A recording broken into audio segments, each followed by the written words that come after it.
Selamat petang bos, BMW X1 2.0 auto tahun 2016. Kereta dah cantik, cat dah baru, condition semua ok, tak ada masalah.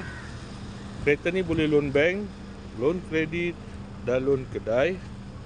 Kalau nak beli cash pun boleh. Kalau berminat boleh datang kedai, tengok kereta, boleh test drive. Kereta ni accident free, boleh jalan jauh, tak ada masalah. Jom kita tengok bahagian dalam.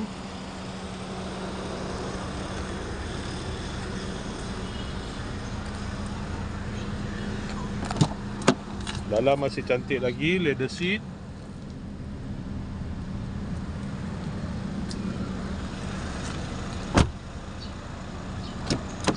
Kereta ni guna push start button, ada pedal shift, aircon semua ok lagi, aircon sejuk.